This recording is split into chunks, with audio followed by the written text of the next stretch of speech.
আলহামদুলিল্লাহ, আপনাদেরকে কষ্ট দিলাম অনেকক্ষণ। আমরা সরাসরি সূরা আল বাকারা 2 নম্বর সূরার 281 নম্বর আয়াত। মনে রাখবেন, বাইরে যারা আছেন, প্যান্ডেলের বাইরে, আপনারা যদি আসলেই মাহফিলের উদ্দেশ্যে আসেন, কোরআনের মহাব্বতে দয়া করে ভেতরে চলে আসেন। আর যদি উদ্দেশ্য ভিন্ন হয়, আমি মনে করি দাঁড়িয়ে থাকার থেকে বাড়িতে ঘুমানোটা আপনার জন্য উত্তম হবে, মাহফিলের থেকে কম, তবে বাজারের থেকে উত্তম, ঠিক কি না? সুতরাং আপনাদেরকে বলবো, আপনারা দয়া করে না হয় ভিতরে আসেন, না হয় বাড়িতে চলে যান। দয়া করে আমাদের ক্ষতি করার চেষ্টা করবেন না, ইনশাআল্লাহ। আসলে আমরা সরাসরি আপনাদেরকে আলোচনা নিয়ে যাচ্ছি, আয়াতটি তেলাওয়াত করছি। সকলেই আমার সঙ্গে জবানকে ছেড়ে দিয়ে মুহাব্বতে বলুন, আউযু বিল্লাহি মিনাশ শাইতানির রাজিম। বিসমিল্লাহির রাহমানির রাহিম।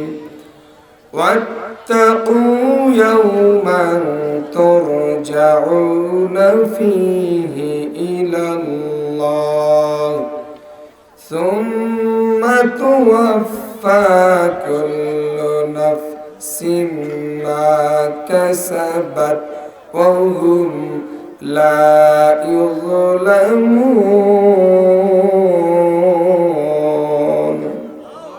আল্লাহু আকবার। কালকে বাড়িতে গিয়ে বলবেন।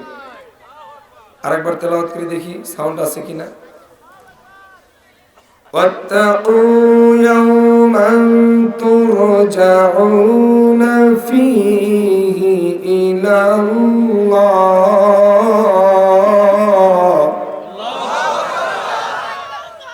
ثم توفى كل نفس ما كسبت وهم لا يظلمون।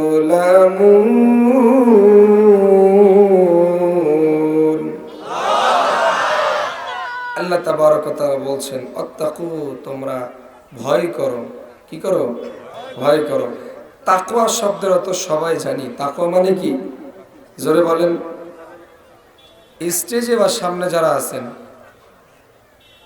আমার থেকে অনেক বিজ্ঞ, অনেক জ্ঞানী আপনারা বেশি।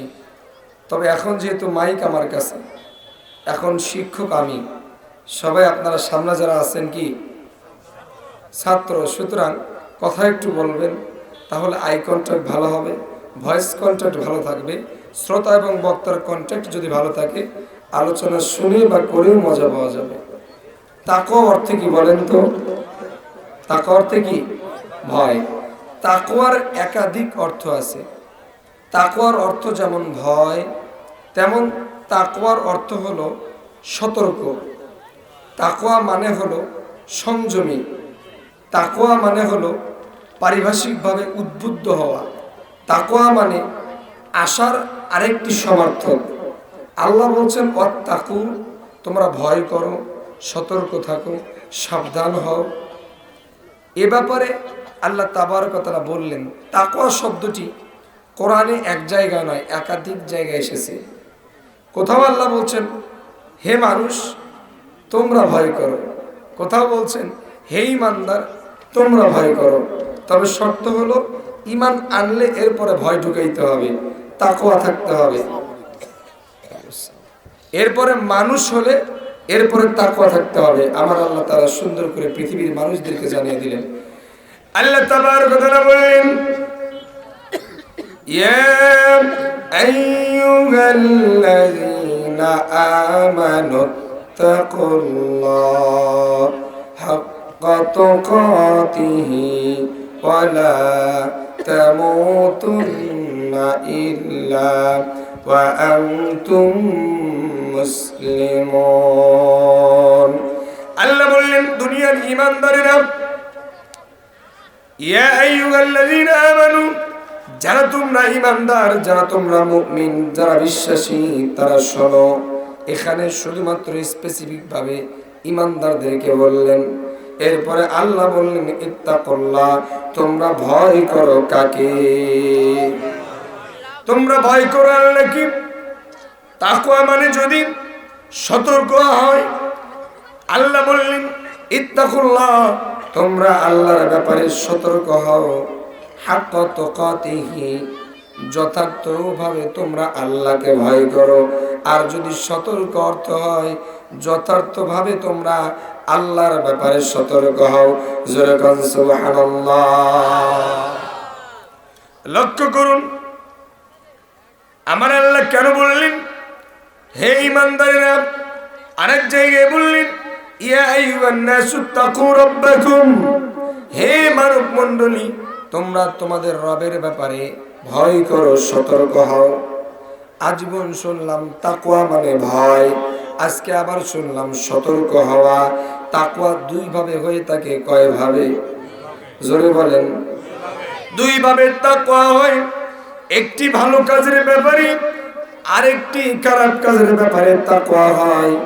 ভালো কাজের ব্যাপারে কিভাবে তাকওয়া হয় একটু লক্ষ্য করুন। কিছু ওয়াজ নিয়ে যান, কিছু তাফসীর বাড়ি পর্যন্ত নিয়ে যান, গভীর মনোযোগ দিয়ে শুনবেন। লক্ষ্য করুন এক নম্বরে ভালো কাজের ব্যাপারে তাকওয়া কিভাবে হয় লক্ষ্য করুন। আপনি আমি আমরা আজকে এখানে এসেছি, আমরা কি কেউ ইতিপূর্বে কোনো মাহফিল থেকে দেখেছি যে আমল নামার মধ্যে আল্লাহ সওয়াব দেন? কেউ দেখেছেন? কেউ কি দেখেছেন আল্লাহ সওয়াব দেন? কেউ দেখি নাই। আবার কেউ কি দেখেছেন কোন ব্যক্তি যদি জ্ঞান অর্জনের জন্য, হেদায়েত পাওয়ার জন্য কোন কোরআনের মাহফিলে যায়, কোন দ্বীনি মাহফিলে যায়, আল্লাহ রাসূল সাল্লাল্লাহু আলাইহি ওয়াসাল্লাম বলছেন ওই ব্যক্তির পায়ের তল দিয়ে ফেরেশতারা রহমতের পাখা বিছাইতে থাকেন।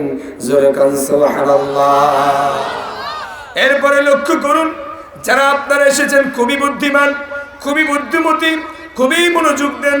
বিশ্বনবী জনাবে মুহাম্মদুর রাসূলুল্লাহ সাল্লাল্লাহু আলাইহি ওয়াসাল্লাম বলছেন কোন ব্যক্তি যদি কোনো দ্বীনি বৈঠকে যায়, কোনো মাহফিলে যায় দ্বীনি জ্ঞান অর্জনের জন্য, হেদায়েতের লক্ষ্যে, বিশ্বনবী বলছেন ওই ব্যক্তির জন্য ফেরেশতারা আল্লাহর কাছে মাগফিরাতের জন্য প্রতিযোগিতা করে আর আল্লাহর কাছে আরজি করে, আল্লাহ তোমার এই বান্দাকে মাফ করে দাও। সুবহানাল্লাহ। কেউ কি দেখেছেন ফেরেশতাদেরকে? কেউ দেখেন নাই। আপনি আমি কেউ কখনো দেখি নাই যে লেখে, কিন্তু এটা বিশ্বাস করে নিয়েছি এই ভয়ে, এই চিন্তায়, এই কারণে আমরা ভালো কাজ করি। সওয়াব লেখে, নেকি লেখে আমরা দেখি নাই। এটা হলো ভালো কাজের ব্যাপারে তাকওয়া। জোরে কান সুবহানাল্লাহ।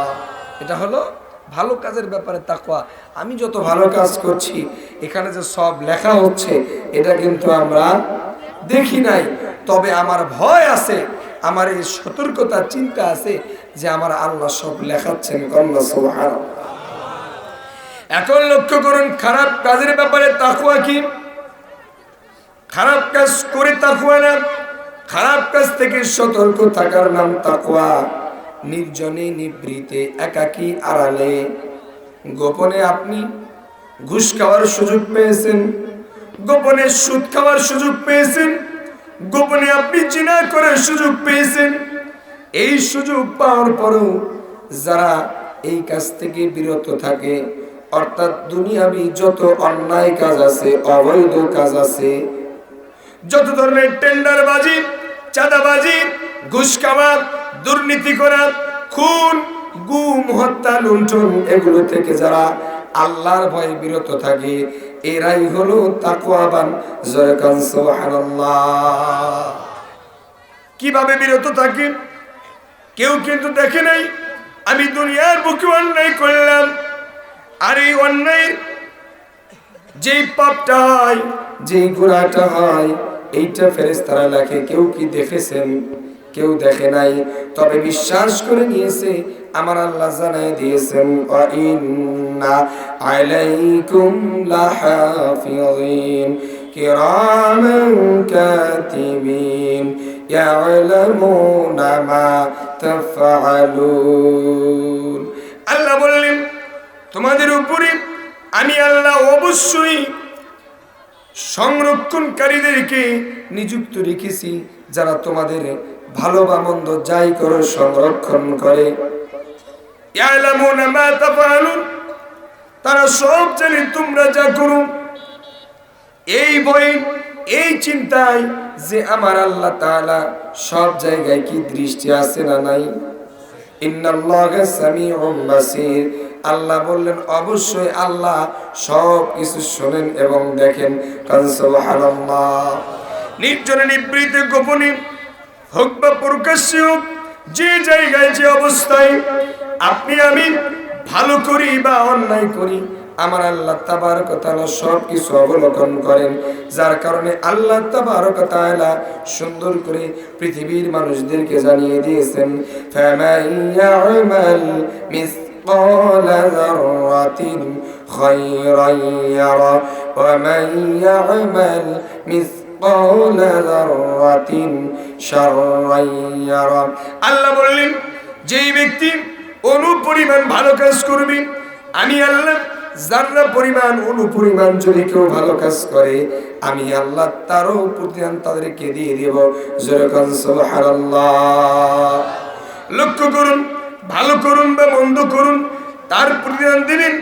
এই ভয়ে, এই চিন্তায় যারা নির্জনে নিবৃত্তি একাকী সুযোগ পাওয়ার পরও অন্যায় থেকে দূরে থাকে, তারাই হলো মুত্তাকি।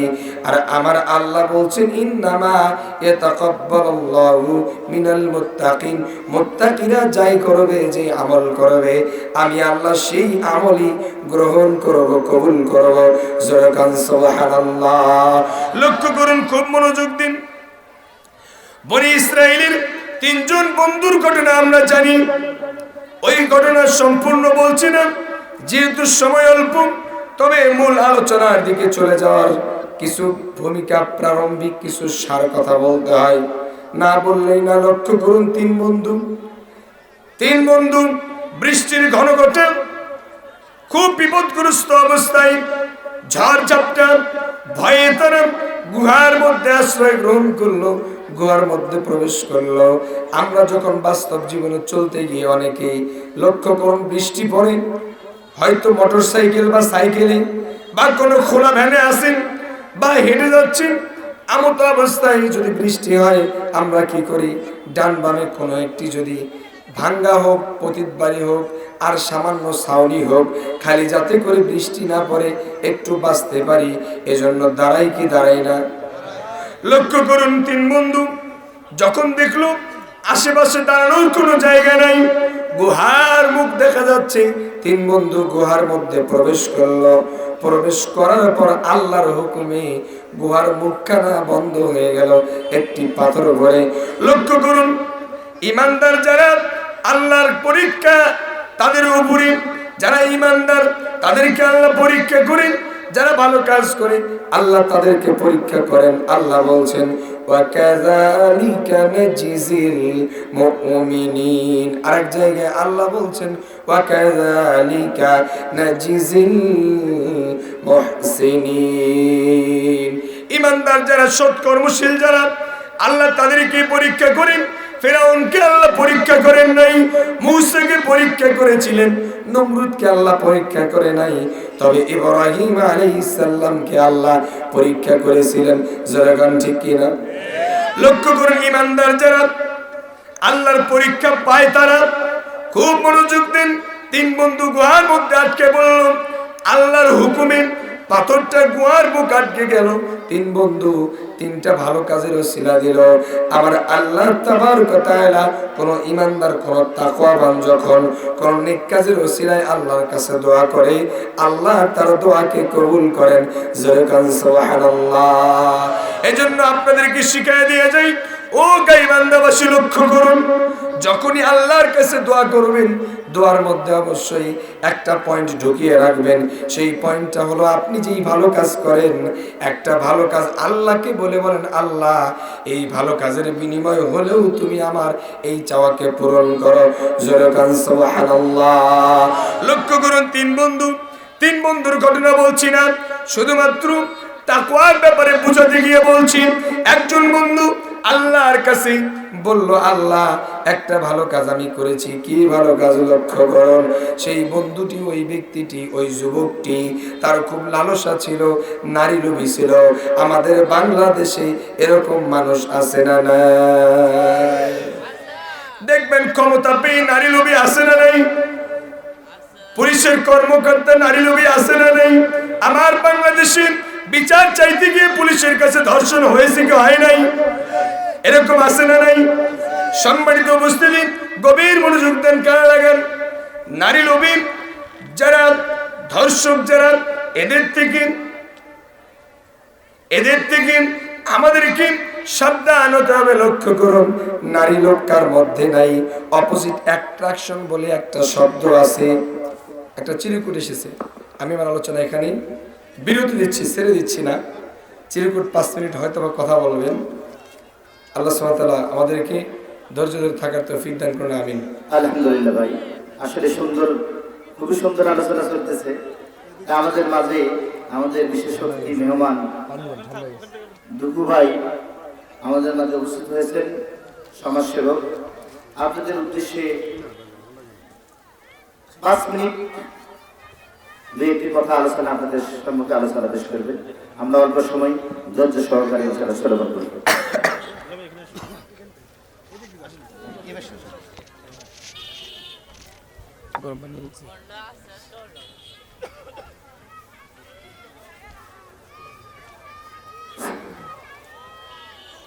বিসমিল্লাহির রহমানির রহিম। চক্রবর্তীপুর মধ্যপাড়া আয়োজিত আজকের এই তাফসীরুল কোরআন মাহফিল, আজকের এই তাফসীরুল কোরআন মাহফিলের সম্মানিত সভাপতি আরো উপস্থিত রয়েছেন আমার শ্রদ্ধেয় মৌলানা বিন্দু এবং সামনে উপবিষ্ট এবং পর্দার অন্তরালে মা ও বোনেরা, সবাইকে জানাই আমার ব্যক্তিগত পক্ষ থেকে শুভেচ্ছা ও সালাম। আসসালামু আলাইকুম। আমি আসলে বক্তব্য দেওয়ার জন্য আসিনি, তারপরও ওনারা দিয়েছেন। আমি 2 মিনিটে শেষ করবো। আমি তো আসলে কোনো অভিযোগ না যে আপনাদের সামনে বক্তব্য দেবো, এরকম তো সাহস আমি পাবো না। আমি আপনাদের এলাকারই সন্তান, আপনাদের মাঝে আমি বেড়ে উঠেছি। ছোটবেলা থেকে আমাকে জানেন এবং ছেড়েন। আমি একটি কথা বলে শেষ করব। প্রিয় এলাকাবাসী, আপনারা জানেন দীর্ঘ 17টি বছর আমরা এই ধরনের কোনো অনুষ্ঠানে উপস্থিত হতে পারিনি। কেন পারিনি তা আপনারা জানেন। আজকে এই অনুষ্ঠান, আমি আরো কয়েকটি অনুষ্ঠান করেছি, আজকের এই অনুষ্ঠানে উপস্থিত হতে পেরে আমি আল্লাহর কাছে লাখো কোটি শুকরিয়া আদায় করি। সবাই একটু বলি আলহামদুলিল্লাহ। আমি আল্লাহর কাছে শুকরিয়া আদায় করি এইভাবে আমাদের বাংলাদেশ স্বাধীনতার পর থেকে যে এই 17 বছর যে অবরুদ্ধ হয়েছিল, আমরা স্বাধীনভাবে কথা বলতে পারিনি। এরকম একটি অনুষ্ঠান করতে গেছেন, সেখানে জামাতে এবং বিএনপি যদি কোনো অতিথি ডেকেছেন, সেখানে কিন্তু প্রশাসনরা কোনো অনুমতি দেয়নি এবং আওয়ামী লীগের বিভিন্ন ধরনের বাধা সৃষ্টি করেছে। যাই হোক, ইনশাআল্লাহ এখন সে বাধা নেই, সে বাধা নেই। এই স্বৈরাচারী হাসিনা যে ছেড়ে পালিয়েছেন ঠিকই, কিন্তু তার বেকার তারা এখন বিভিন্ন ভাবে রয়েছেন। ইনশাআল্লাহ আপনারা যেভাবে সহযোগিতা করতেছেন, আগামীতে করবেন। এই স্বৈরাচারী হাসিনাকে এই বাংলাদেশের যারা কোনদিন আর এই রাজনীতিতে ফিরে আসতে না পারে, ইনশাআল্লাহ আমরা তাকে প্রতিহত করব। আমি এখানে এসে আরো কয়েকটি কথা শুনলাম। গত কিছুদিন আগে আপনারা জানেন এই মসজিদ থেকে আলাদা হয়েছে। আজকে এখানে আমাকে অতিথি করা হয়েছে বিধায় ওনারা নাকি বিভিন্ন ভাবে থ্রেট করেছেন। আমি ওই ভাইদের উদ্দেশ্যে বলবো, ভাই আমরা একই এলাকায় বাস করি, আমাদের মধ্যে কোনো বিভেদ নেই, আমরা কোনো শত্রুতা চাই না। আমরা একই এলাকায় বাস করব, সুন্দরভাবে সুস্থভাবে বাস করব। কোনো প্রতিহিংসা রাজনীতি আমি দুঃখ করি না। দয়া করে এই এলাকায় কাউকে ফেল করবেন না। ওই দিন নাই, ওই দিন ভুলে যান আপনারা। ওই দিন নাই, কিন্তু যখন তখন ফেল করবেন, যখন তখন তার গায়ে হাত দেবেন, ওই দিন নাই। এনারা ভালো কাজ করতেছে, ভালো কাজ করতে দেন, সাবধান হয়ে যান। আমি আবার সাবধান করে দিচ্ছি আপনাদের, আমি কিন্তু প্রতিহিংসা রাজনীতি করবো না, আমি কারো গায়ে হাত দেবো না, কারো ক্ষতি করবো না। ইনশাআল্লাহ আপনারা শেখ হাসিনার কাছ থেকে শিক্ষা নেন।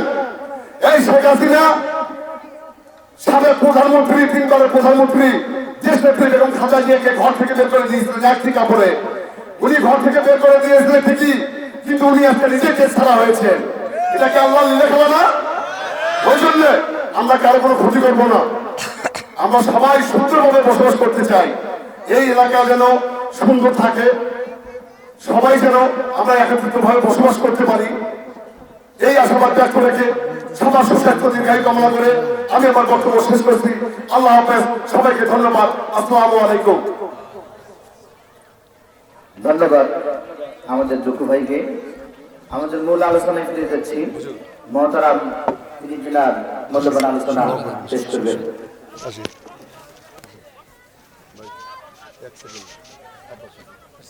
সুইচটা দিলাম, সুইচটা আন দিব কেমনে? দেখেন তো সুইচ করি এটা। ঠিক আছে।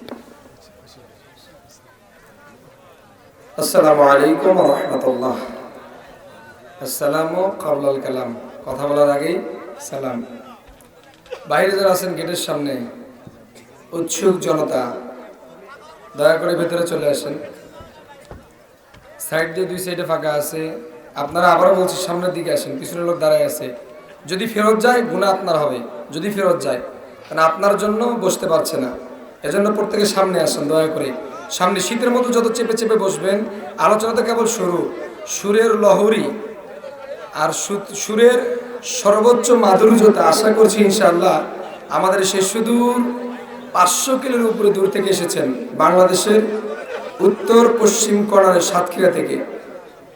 আপনারা সকলে জানেন মজলুম জনপদ। ইনশাআল্লাহ উনি আমাদেরকে আমাদের যথার্থ আশা অনুযায়ী আলোচনা উপহার দেবেন বলে আমরা আশাবাদী ইনশাআল্লাহ। সকলে আমরা একবার শয়তানের ওয়াসওয়াসা থেকে আল্লাহর নিকট পানাহ চেয়ে শুরু করি। আউযু বিল্লাহি মিনাশ শাইতানির রাজিম। যেদিকে বলছিলাম তিনজন বন্ধু, একজন বন্ধু কি হলো আল্লাহর কাছে বললেন, কি বললেন লক্ষ্য করুন। বিশ্বনবী জনাব মুহাম্মদুর রাসূলুল্লাহ সাল্লাল্লাহু আলাইহি ওয়াসাল্লাম বললেন, একজন বন্ধু আল্লাহর কাছে একটি নেক কাজ তিনি কি করলেন, উপস্থাপন করলেন। কি উপস্থাপন করলেন লক্ষ্য করুন। ওই যুবকটি ছিল নারী লোক, তার জেনা করে ব্যভিচার করার একজন মেয়ের প্রতি খুব আসক্তি ছিল। এমন যুবক আমাদের এলাকায় আছে না নাই? বিশ্বনবী মুহাম্মদুর রাসূলুল্লাহ সাল্লাল্লাহু আলাইহি ওয়াসাল্লাম বলেন, আল্লাহ তাবারক ওয়া তাআলা ওই যুবককে দেখে আশ্চর্য হয়ে যান। ওই যুবককে দেখে আল্লাহ নিজেই আশ্চর্য হয়ে যান। যেই যুবক তার যৌবনকালটা আল্লাহর ইবাদত দাসত্বে কাটায়। যৌবনকাল এমন একটা সময়, যেই সময়ে আপনাকে শয়তান বেশি সুরসুরি দেয়, কারণ শরীরের শক্তি বেশি, উদ্দীপনা বেশি, শরীরের স্পৃহা বেশি। এজন্য এই সময় শয়তান চায় যে শক্তিটাকে, এই স্পৃহা উদ্দীপনাটাকে আমি ইসলামের বাহিরে কাজে লাগাই। কিন্তু যারা প্রকৃত আদর্শবান যুবক, তাদের এই যৌবনকালটা তারা আল্লাহর দাসত্বের মধ্যে কাটিয়ে দেয়। জোরে কান সুবহানাল্লাহ। লক্ষ্য করুন ওই যুবকেরা, বিশ্বনবী বলছেন যেই যুবক যৌবনকালে আল্লাহর দাসত্ব করে, যেই যুবক ওয়াশাব্বানা শাফি ইবাদাতিল্লাহ, যেই যুবক তার যৌবনকাল আল্লাহর দাসত্ব কাটায়, বিশ্বনবী বলছেন সেই যুবক কিয়ামতের ময়দানে আল্লাহর বিশেষ মেহমান হিসাবে আল্লাহর আরশের ছায়ার নিচে স্থান পাবে। জোরে কান সুবহানাল্লাহ। এবার লক্ষ্য করুন, এই যুবক তারও ছিল খুব নারীর প্রতি আসক্তি। সে একজন মেয়ের প্রতি আসক্তি ছিল। সে বলল, আমি ওই প্রেমিকাকে, ওই মেয়েটিকে খুব চেয়েছিলাম কাছে, একবার সুযোগ পেলাম, তার অর্থের সমস্যা হলো, কোনো একটা অভাব দেখা দিল, অভাবের কারণে সে এসে বলল আমাকে তুমি অভাবটা মিটাও। আমি বললাম মিটাবো, তবে শর্ত হলো, কন্ডিশন হলো, শয়তান যেমন সুযোগ মতো ব্যবহার করে, সুযোগ ব্যবহার করে, ঠিক তেমনটাই যুবক বলল, শর্ত হলো একটা, আমি তোমাকে কাছে পেতে চাই। বিপদে বিপদগ্রস্ত হয়ে ওই যুবতী স্বীকার করলো।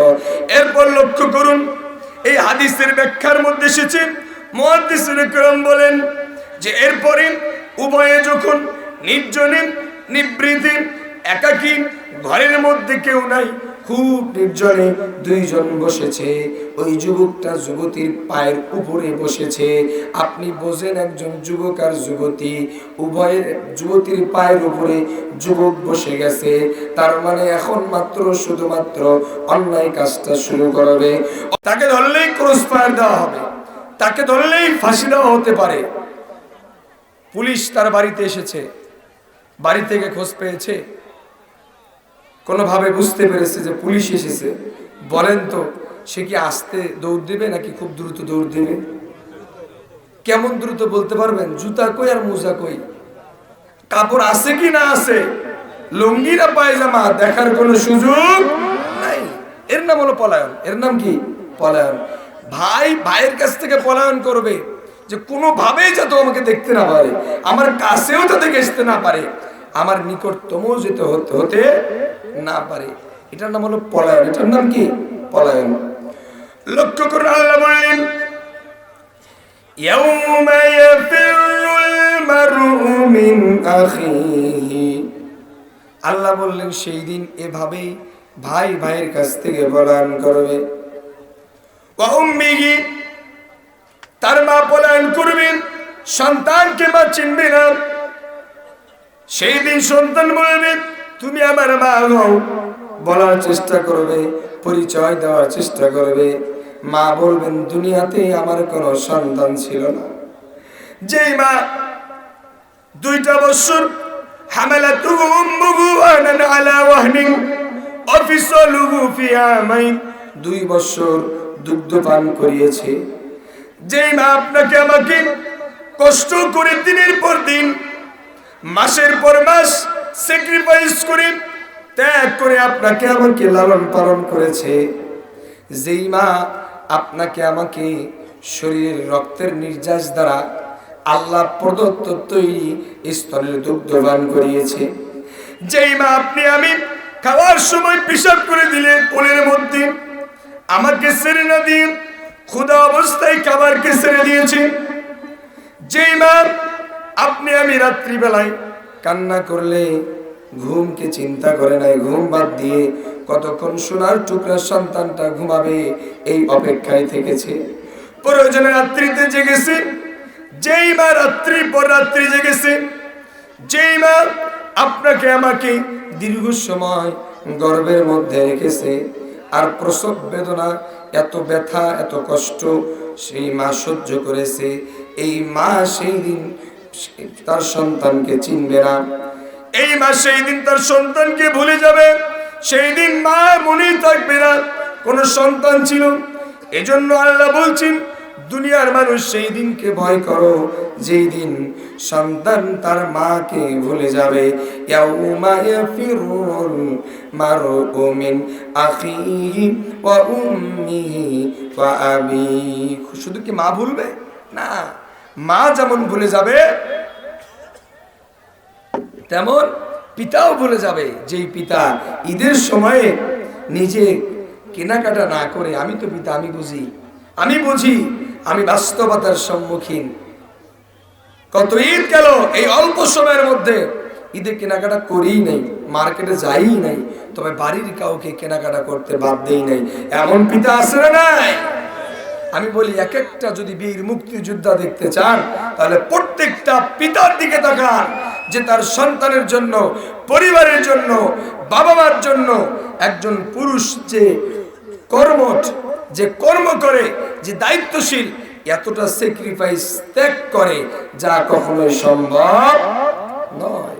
এমন ত্যাগ করে নিজের অর্থ দেয়, শ্রম দেয়। এই যে মাসের পর মাস, বৎসর বৎসর পর বৎসর আপনি চাকরি করছেন, কোনো না কোনো কর্ম করছেন, আপনি খেয়াল করে দেখুন তো আপনার চাহিদা কতটুকু। আমার চাহিদা আপনার চাহিদা অনুযায়ী যদি আমরা উপার্জন করি, আমার মনে হয় একদিন কাজ করলে 1 মাস বসে খাওয়া যাবে, 2 দিন কাজ করলে 1 মাস বসে খাওয়া যাবে, ঠিক কিনা? কিন্তু আপনার আমার চিন্তা হলো সন্তান, আপনার আমার চিন্তা হলো পরিবার, আপনার আমার চিন্তা হলো সন্তানের ভবিষ্যৎ গড়ে দিতে হবে, কথা বলেন ঠিক কিনা? লক্ষ্য করুন, যেই বাবা এত ত্যাগ করে স্যাক্রিফাইস করে, এই বাবা বাবাও সেই দিন চিনবে না। এজন্য আল্লাহ বললেন ওয়া আবিহি, সেই দিন তার বাবা তাকে চিনবে না। ও সাহিবাতিহি ওয়া বানি, এখানে সাহিবাতুন মানে হলো স্ত্রী বোঝানো হয়েছে। কেউ বলছেন সাহিবাতুন মানে হলো বন্ধু বান্ধব বোঝানো হয়েছে। তবে তাফসীরের মধ্যে দুইটা বিষয় ব্যাখ্যা এসেছে। সাহিবুন মানে বন্ধু, সাথী, যাদের সঙ্গে কাজ করেন, যাদের সঙ্গে উঠা বসা করেন, যাদের সঙ্গে চলাফেরা করেন, যাদের সঙ্গে মেলামেশা করেন, যাদের সঙ্গে বসে চায়ের স্টলে আড্ডা দেন, যাদের সঙ্গে একসাথে দাঁড়িয়ে ধূমপান করেছেন। আছে না নাই? আছে না নাই? বন্ধুর কারণে আমরা বলি না একটা সৎসঙ্গে স্বর্গবাস, অসৎসঙ্গে সর্বনাশ। আল্লাহ রাসূল সাল্লাল্লাহু আলাইহি ওয়াসাল্লাম বলছেন এদিকে নয়, বাংলা প্রবাদ বাদ দেন। আল্লাহ রাসূল সাল্লাল্লাহু আলাইহি ওয়াসাল্লাম তিনি বলছেন যে সঙ্গটা এমন আতরওয়ালা আর কামারের সঙ্গে উদাহরণ দিয়েছেন। তুমি যদি আতরওয়ালার সঙ্গে যাও তাহলে তোমার শরীরে কিসের গন্ধ আসবে? আতরের গন্ধ। তার মানে সঙ্গী যদি ভালো হয় তার কাছ থেকে একটু হলো ভালো গুণ পাওয়া সম্ভব। আর যদি সঙ্গী বন্ধু নেশাগ্রস্ত হয়, ইন্টিজার হয়, সে যদি কি হয় পর্নোগ্রাফিতে আসক্ত হয়, তাহলে তার কাছ থেকে খারাপ ছাড়া ভালো কিছু পাওয়া সম্ভব নয়। লক্ষ্য করে সম্মানিত উপস্থিতি, আস্তে আস্তে আমরা মূল দিকে চলে যাচ্ছি। লক্ষ্য করুন সম্মানিত উপস্থিতি, আপনাদেরকে আমি বোঝাচ্ছি এজন্য সৎসঙ্গের প্রয়োজন আছে না নাই? নারায়ে তাকবীর, আল্লাহু আকবার। প্রধানমন্ত্রীর আগমন। আপনারা কি মন খারাপ করে আছেন? আর বেশিক্ষণ বিলম্ব করবো না। তাফসীর মানে ব্যাখ্যা, কোরআনের ব্যাখ্যা তো আর অল্প নয়। 23 বৎসরে কোরআনটা নাজিল হয়েছে। কোরআনের ব্যাখ্যা, জীবন্ত ব্যাখ্যা মুহাম্মদুর রাসূলুল্লাহ সাল্লাল্লাহু আলাইহি সাল্লাম, তার 23 বৎসর। তাহলে মোট কয় বৎসর? 46 বৎসর। 23 বৎসর কোরআন নাজিলের সময়, আর ওই ব্যাখ্যার সময় ওই 23 বৎসরে আল্লাহ রাসূলের জীবনী, দুইটা মিলে 46 বৎসর। 46 বৎসরের ব্যাখ্যা 2 ঘন্টায় কখনো সম্ভব নয়। তবে তাফসীর মাহফিল সম্পূর্ণ আয়াতের ব্যাখ্যা করতে পারছি না। তবে যেই দুইটি শব্দ বললাম, দুইটার আলোচনা শেষ দিকে নিয়ে যাচ্ছি। আপনারা শেষ পর্যন্ত থাকবেন সবাই। আমাদের যে প্রধান মেহমান আজকের খুবই সুললিত কণ্ঠের অধিকারী, যেমন তার চেহারা মাশাআল্লাহ তেমনই তার কণ্ঠ, দেখলে অবাক হয়ে যাবেন। আলহামদুলিল্লাহ, আল্লাহ আমাদেরকে শেষ পর্যন্ত থাকার তৌফিক দান করুন, আল্লাহুম্মা আমিন। উনি মেহমান, ওনাকে কষ্ট দেবেন না দয়া করে। আমরা সামনের দিকে যাচ্ছি ইনশাআল্লাহ। তাহলে বলছিলাম সেই দিনকে ভয় করতে হবে যেই দিন ভাই, মা, বাবা, বন্ধু, অসাহিবাতিহি ওয়া বানি, সন্তান সন্ততি কেউ কোনো উপকারে আসবে না। উপকারে আসবে কি? টাকা যাদের বেশি তাদেরগুলো উপকারে আসবে, ঠিক কিনা? হ্যাঁ, তাও বা ঠিক। তার মানে কি না বুঝি ঠিক বলি আমরা। লক্ষ্য করুন, আল্লাহ তাবারক ওয়া তাআলা বলছেন যে টাকাও উপকারে আসবে না। টাকাও কি উপকারে আসবে না? আল্লাহ তাবারক ওয়া তাআলা বলেন ইয়াউমা লা ইয়ানফাউ মালুন ওয়ালা বানুন, সেই দিন এমন দিন যেই দিন আল্লাহ বললেন ইয়াউমা লা ইয়ানফাউ, সেই দিন কোনো উপকারে আসবে না, কোনো উপকার করবে না। মালুন ওয়ালা বানুন, তোমার সম্পদগুলি যত টাকাই করেন না কেন, যত গাড়ি বাড়ি অট্টালিকা করেন না কেন, যতই ব্যাংক ব্যালেন্স করেন না কেন, এগুলো কোনো কিছু কোনো উপকারে আসবে না। কি উপকারে আসবে? সুন্দর করে শুনুন। মায়েদের ব্যাপারে আলোচনা করার খুব ইচ্ছা ছিল, দুঃখজনক হলেও সত্য, সময় স্বল্প। লক্ষ্য করুন মা, আপনার জন্য 2টা হাদিস বলেছি, শেষ করব। লক্ষ্য করুন সেই দিন কি উপকারে আসবে।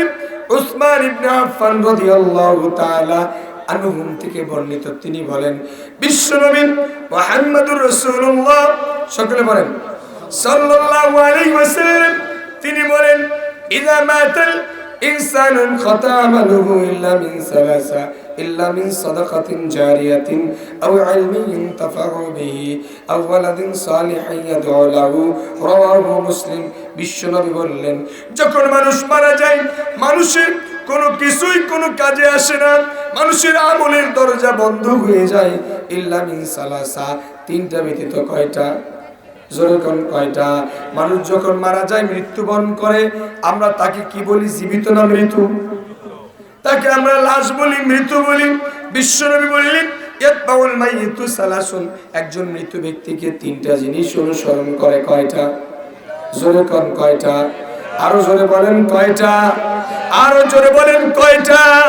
তিনটা জিনিস অনুসরণ করেন। বিশ্বনবী বললেন ফায়ারজি ইসনাইনি, তার সঙ্গে একটা জিনিস থাকে, দুইটা জিনিস ফেরত আসে। তিনটা জিনিস কি কি অনুসরণ করে?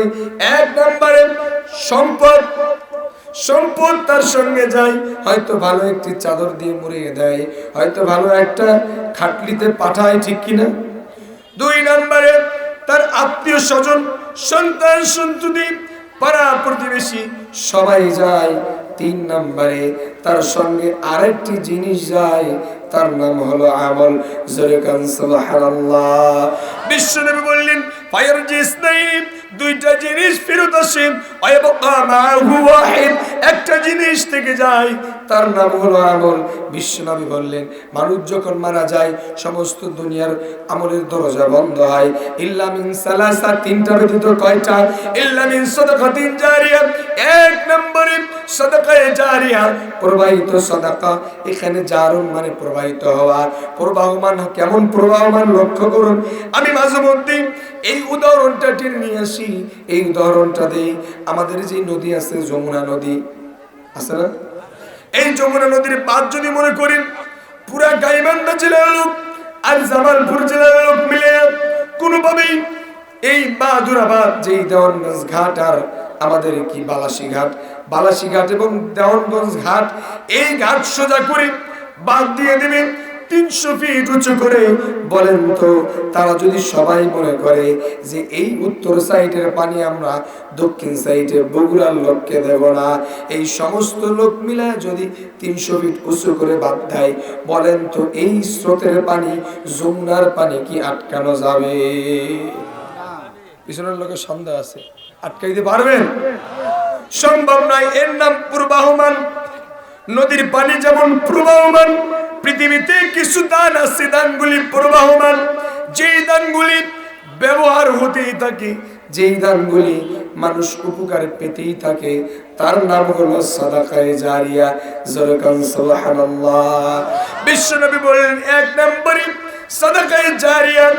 এই সাদাকায়ে জারিয়া প্রবাহমান, এমন প্রবাহমান বাদ 300 ফিট দিয়ে যেমন নদীর পানি আটকানো যায় না, মানুষ মারা গেলেও তার আমলের মধ্যে সাদাকায়ে জারিয়া, এই দানগুলির সব যাওয়া বন্ধ হয় না। জোরে কান সুবহানাল্লাহ।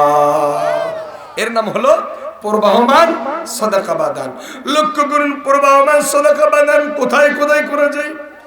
এক নম্বরে আপনাকে প্রশ্ন করছি আমি, আগে আপনাকে আমাকে সৃষ্টি করেছেন কে? জোরে বলুন কে? যাদের সন্দেহ আছে চুপ থাকেন, যাদের সন্দেহ নাই চিৎকার করে বলেন আপনার আমার স্রষ্টাকে। যে আল্লাহ সৃষ্টি করেছেন সেই আল্লাহর একটা ঘর আছে, সেই ঘরকে আমরা কি বলি? জোরে বলেন, আরো জোরে বলেন। মসজিদ হলো আল্লাহর ঘর। কার ঘর? মসজিদ আল্লাহর ঘর। দুনিয়াতে আল্লাহর যেই ঘর আছে, আল্লাহ সৃষ্টি করলেন, আল্লাহ সম্পদ দিলেন, আল্লাহ আমাদেরকে দুনিয়াতে বাঁচিয়ে রাখলেন, আমাদেরকে নিঃশ্বাস দিলেন, আমাদেরকে এখনো সুস্থ রাখলেন, আমাদেরকে ইনকাম করার, রুজি করার মতো আল্লাহ সুযোগ দিলেন। এরপরে আমরা সেই আল্লাহর ঘরে দান করব কি করব না? আল্লাহর ঘর কয়দিন থাকবে? জোরে কোন কয়দিন? কিয়ামত পর্যন্ত নয়, শুধু কিয়ামত হয়ে যাওয়ার পরে ওই মসজিদগুলো থেকে যাবে। কোন সুবহানাল্লাহ। এই মসজিদগুলিতে যারা এই দান করবে কিয়ামত পর্যন্ত এই দানের সব তার আমল নামায় যেতে থাকবে। জোরে কোন সুবহানাল্লাহ। শুধু তাই নয়, বিশ্বনবী বললেন, মান বানা লিল্লাহি মসজিদান বানাল্লাহু লাহু বাইতান ফিল জান্নাহ। দুনিয়ার বুকে যেই ব্যক্তি আল্লাহর ঘর মসজিদ বানিয়ে দেবে, বিশ্বনবী বলছেন ওই ব্যক্তির জন্য আল্লাহ জান্নাতে একটা ঘর নির্মাণ করবেন। জোরে কান সুবহানাল্লাহ। লক্ষ্য করুন ও বাবাজিরা আমার, ভাইরা আমার, এখানে বলা হয় নাই 1 লক্ষ টাকা দেন, এখানে বলা হয় নাই 1 কোটি টাকা দেন। একটা ইট দিয়ে হলেও, এক টলি বালু দিয়ে হলেও, 10,000 টাকা দিয়ে হলেও, 20,000 টাকা দিয়ে হলেও যেই ব্যক্তি নির্মাণ কাজে অংশগ্রহণ করবে, বিশ্বনবী বলছেন তাকে আল্লাহ জান্নাতে একটা ঘর দিবেন। জোরে কান সুবহানাল্লাহ। আপনারা কি সবাই জান্নাতে ঘর চান? কারা কারা চান হাত তোলেন তো।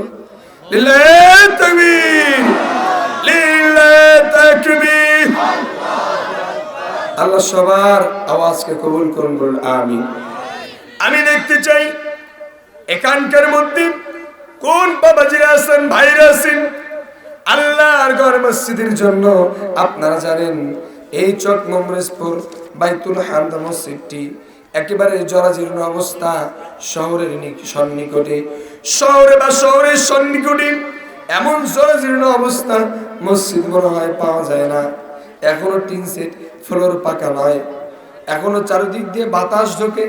শীতের মধ্যে নামাজ পড়তে কষ্ট হয়, মুসল্লিদের কুয়াশার প্রকোপের মধ্যে পড়তে হয়। ও বাবাজিরা আমার, ভাইরা আমার, দেখতে চাই কোন আল্লাহর বান্দা আছেন 20,000 টাকা আল্লাহর ঘর মসজিদের জন্য দান করবেন। মনে রাখবেন এমন দিন আসবে যেই দিন আল্লাহ ছাড়া কোনো সাহায্যকারী থাকবে না।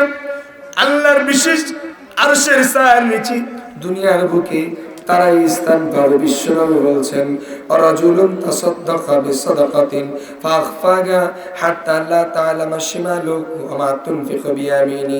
বিশ্বনবী বললেন, দুনিয়ার বুকে যারাই দান করবে, আল্লাহর ঘর নয় শুধু, যারাই আল্লাহর পথে দান করবে, বিশ্বনবী বলছেন আল্লাহর বিশেষ ছায়ার নিচে তারাই স্থান পাবে। জোরে কান সুবহানাল্লাহ। আমি দেখতে চাই এখানে কোন আল্লাহর বান্দা আছেন, কোন আল্লাহর বান্দিরা আছেন আল্লাহর ঘর মসজিদের জন্য, আল্লাহর ঘর মসজিদের জন্য 20,000 10,000 টাকা করে দান করবেন। আমি বিলম্ব করব না, খুব বেশি সময় নেব না। আমি দেখতে চাই ভাইদের ব্যাপারে, ও মা আপনার ব্যাপারে বিশ্বনবীর অনেক নসিহত আছে, তবে সব থেকে বড় নসিহত হলো, লক্ষ্য করুন বিশ্বনবী বললেন, আমাকে দেখানো হয়েছে অধিকাংশ নারীরা জাহান্নামী কোথায়। মেরাজে গিয়ে দেখলেন অধিকাংশ নারীরা জাহান্নামী। বিশ্বনবীকে জিজ্ঞেস করলেন, ইয়া রাসূলুল্লাহ, ইয়া হাবিবাল্লাহ, কি কারণে আমরা জাহান্নামে যাব? বিশ্বনবী বললেন, তুকাসসিরনাল লানা ওয়া তুকাফফিরনাল আশিরা, তোমরা বেশি বেশি করে অভিশাপ দাও আর স্বামী অকৃতজ্ঞ আছে না নাই। বিশ্বনবী বললেন, এবার তোমাদের জন্য করণীয় তাসাদদাকনা, তোমরা বেশি বেশি করে দান করো, বেশি বেশি করে সদাকা করো, কারণ সদাকাই দানটা জাহান্নামের আগুনকে নিভিয়ে দেয়। জোরে কান সুবহানাল্লাহ। আমি দেখতে চাই বাবাজিরা কোরআনের ভালোবাসায়, আল্লাহর মহব্বতে, আল্লাহর ঘরের জন্য জান্নাত পাওয়ার আশায় কোন আল্লাহর বান্দা আছেন 10,000 টাকা করে দেখতে চাই আল্লাহর বান্দা 1000 ইট পারেন, 2000 ইট পারেন, 2 টলি বালু পারেন, 10 বস্তা সিমেন্ট পারেন। আমি দেখতে চাই হাঁটি হাঁটি পা পা করে কোন আল্লাহর বান্দা বান্দি প্রথম দেখতে চাই 1 নম্বরে দাঁড়িয়ে যাবেন। আমি আবু বকরের উত্তরসূরি হতে চাই, আমি ওমরের উত্তরসূরি হতে চাই, আমি উসমান ইবনে আফফান রাদিয়াল্লাহু তাআলা আনহুর উত্তরসূরি হতে চাই, আমি আলীর উত্তরসূরি হতে চাই। এমন কার চাওয়া, এমন কার পাওয়া, এমন কার মনোবাসনা আছে দেখতে চাই আল্লাহর ঘরের জন্য 10,000 টাকা করে, 10,000 টাকা করে। যেই দিন আল্লাহ তাবারক ওয়া তাআলা বিচার নেবেন, ওই দিন সম্পদ সন্তান সন্ততি কোনো উপকারে আসবে না। ওই দিন এমন কঠিন হবে, বিশ্বনবী বলছেন প্রত্যেকেই স্ব পাপের কারণে, স্ব কর্মের কারণে, স্ব পাপের কারণে সেই দিন কেউ বা হাঁটু পর্যন্ত, কেউ বা কোমর পর্যন্ত, কেউ বা কাঁধ পর্যন্ত, কারো বা মগজগুলি টকবক করতে থাকবে। এমন সূর্য নিকটে থাকবে, সূর্যের তাপটা এমন হবে, ও বাবাজিরা লক্ষ্য করুন মায়েরা, সেই দিন মগজগুলি গরম পানির নাই উঠতে থাকবে, মগজগুলি টকবক করবে। বিশ্বনবী বললেন, দুনিয়াতে যারা দান করবে সেই দিন আল্লাহ তাবারক ওয়া তাআলা তাদেরকে বিশেষ ছায়ার নিচে স্থান দেবেন। জোরে কান সুবহানাল্লাহ। একটিবার চোখ বন্ধ করে দেখুন, এত দূরে সূর্য, তারপরও আপনার আমার সহ্য হয় না, সহনশীল হয় না। চৈত্র মাসে বুঝতে পারি রোদের কিতাব। বিশ্বনবী বলছেন 1 বিঘাত, কেউ বলছেন একটা সুরমার শলাকার মতো লম্বা, এতটুকু লম্বা পরিমাণ কাছে সূর্য চলে আসবে। কেউ বলছেন 1 মাইল পরিমাণ। তবে সূর্য যতটুকুই কাছে আসুক না কেন, এমন ভয়াবহ থাকবে, মানুষের মগজগুলি গরম পানি নাই টগবগ করতে থাকবে। জোরে কান আল্লাহু আকবার। আমি দেখতে চাই কোন আল্লাহর বান্দা সেই দিন বাঁচার জন্য, শাস্তি থেকে বাঁচার জন্য 5,000 টাকা হোক, 2,000 করে হোক, দেখতে চাই। লিল্লাহি তাকবীর।